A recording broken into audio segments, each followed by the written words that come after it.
नमस्कार। एक तरफ एनसीबी हाईकोर्ट में दलील दे रही थी, दूसरी तरफ जो आर्यन खान के वकील हैं वो भी दलील दे रहे थे। लेकिन क्या क्या पॉसिबिलिटीज हुई मैं आपको बताऊंगा। लेकिन इस केस में क्या ऐसा हुआ, कितना बड़ा फैसला आया, मैं आपको बताऊंगा पॉसिबिलिटीज। लेकिन सीबीआई की जांच किस पे बैठने वाली है। लेकिन इन सब चीजों के बीच में अब नवाब मलिक ने क्या बड़ा बयान दे दिया है, ये सारी चीजें बात करेंगे इस वीडियो में। तो इन सारी चीजों को जानने के लिए इस वीडियो के अंत तक बने रहिएगा।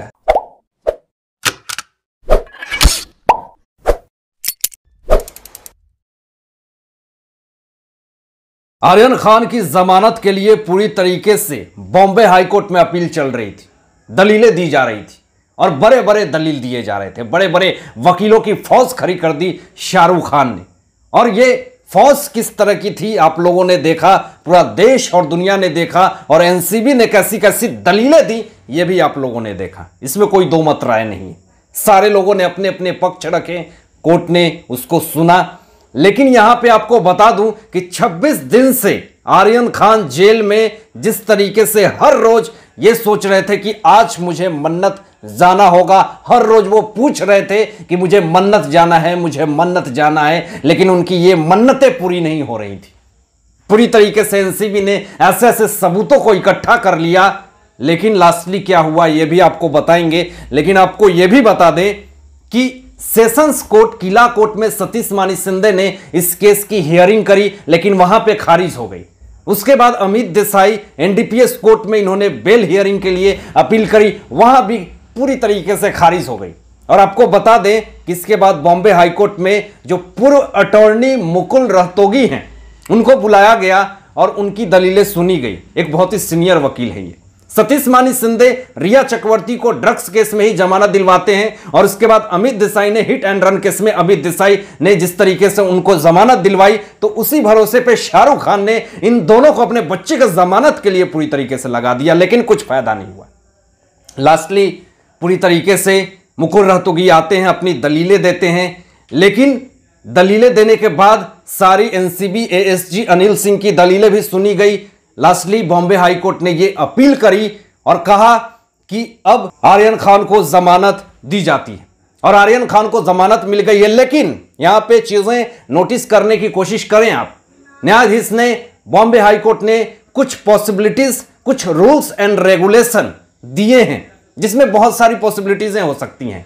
क्योंकि इंटरनेशनल कनेक्शन की बातें सामने आ रही थी, बड़े बड़े ड्रग्स पेडलर से संबंध सामने आ रहे थे। तो ऐसी स्थिति में जमानत सिर्फ मिल जाना बड़ी बात नहीं होती है। जमानत के बाद भी बहुत सारे प्रिकॉशन, बहुत सारी पॉसिबिलिटीज होती हैं जिनको फॉलो करना पड़ सकता है। उनके बहुत सारे ऐसे रूल्स एंड रेगुलेशन होंगे जो कि आपको आउट ऑफ इंडिया नहीं जाना होगा। ये तो मैं अपने तरफ से बता रहा हूं, लेकिन वो कल हमारे पास सीट आ जाएगा कि बॉम्बे हाईकोर्ट ने क्या क्या चीजें, रूल्स एंड रेगुलेशन दिए हैं। हालांकि आज मन्नत में पूरी तरीके से लोग खुशियों की माहौल बना रहे थे और एक तरफ जिस तरीके से एक पुलिस ऑफिसर पूरे बॉलीवुड माफियाज गैंग को ड्रग्स मंडली में डूबा हुआ है, उसको खींच कर निकाल के इस देश को ड्रग्स मुक्त बनाने की कोशिश कर रहा था। अब उसके ऊपर ही जिस तरीके से वसूली कांड निकल करके सामने आ गया, इस बात में बहुत ही शर्मनाक हो गई।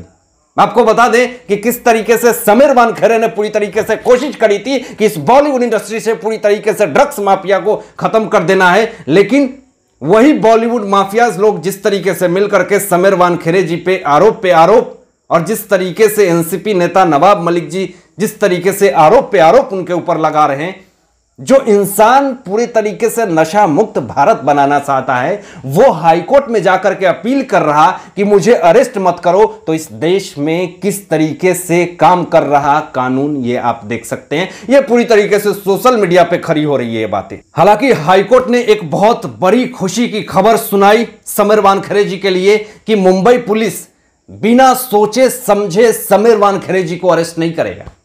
3 दिन का उनको नोटिस देना पड़ेगा, तब जाकर के उनको गिरफ्तारी होगी। यह एक बहुत बड़ी राहत समीर वानखेड़े जी की है।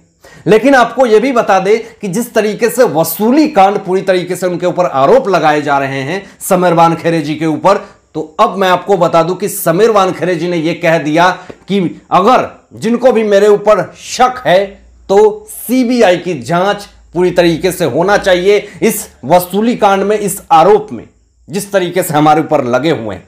जैसे ही जमानत मिलती है आर्यन खान को, तुरंत बाद ट्वीट करते हैं नवाब मलिक और ये कहते हैं कि अभी पिक्चर तो बाकी है मेरे दोस्त। ये शाहरुख खान के फिल्मों की डायलॉग है, ये बिल्कुल फिल्मी अंदाज में पूरे कहानी को आगे बढ़ा रहे हैं। क्या यहां एक फिल्म चल रही है? एक देश का इतना बड़ा पुलिस ऑफिसर पदाधिकारी के ऊपर जिस तरीके से आरोप लग रहे हैं, ऐसे सिचुएशन में अगर वो अपने इंसाफ के लिए, अपने परिवार के इंसाफ के लिए लड़े तो फिर क्या इस देश से नशा खत्म हो पाएगा? अब जो सोशल मीडिया पे बातें चल रही वो मैं आपको बता दूं। कुछ लोगों ने कहा कि आर्यन खान को तो जमानत मिलनी ही थी क्योंकि कुछ गुर्गे लोग पूरी तरीके से समीर वानखेड़े जी के ऊपर पड़ गए, जिस तरीके से उनको गिद्ध की तरह नोचने के लिए पीछे पड़ गए, तो ऐसी स्थिति में आर्यन खान को जमानत मिलना तय था।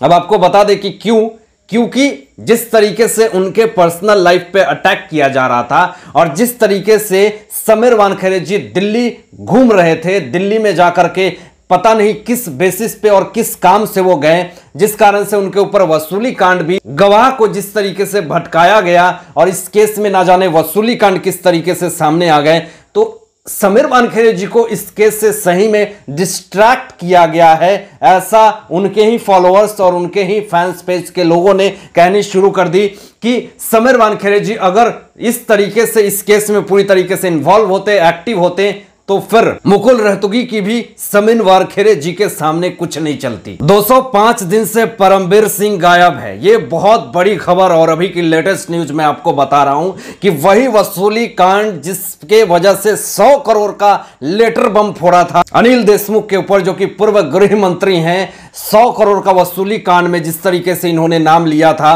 अब ये 205 दिन से लापता है। आईबी इंटेलिजेंस ब्यूरो ने यह घोषित कर दिया है कि अगर शामिल नहीं होते हैं, नहीं आते हैं, तो इनको भगोड़ा साबित कर दिया जाएगा।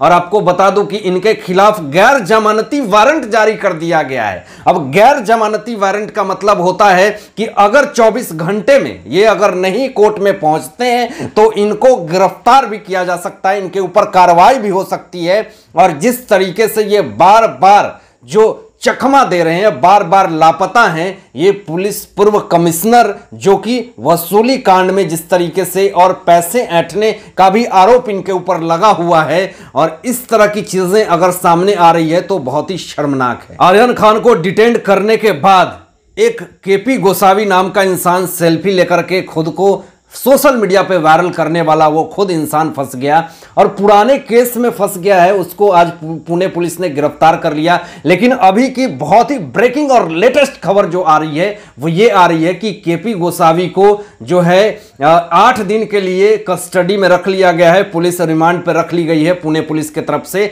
उससे बहुत कुछ पूछताछ भी हो सकती है और एनसीबी की तरफ से भी उनसे पूछताछ हो सकती है। देखते हैं कि केपी गोसावी से रिलेटेड कौन सी बड़ी खबर आती है और समीर वानखेड़े जी को लेकर के क्या लेटेस्ट अपडेट आता है। मैं आपको अपडेट देने की कोशिश करूंगा। तब तक इस चैनल पे जुड़े रहें और ऐसे ही लेटेस्ट न्यूज पाने के लिए इस चैनल को सब्सक्राइब करके बेल आइकन प्रेस कर दें। Thanks for watching my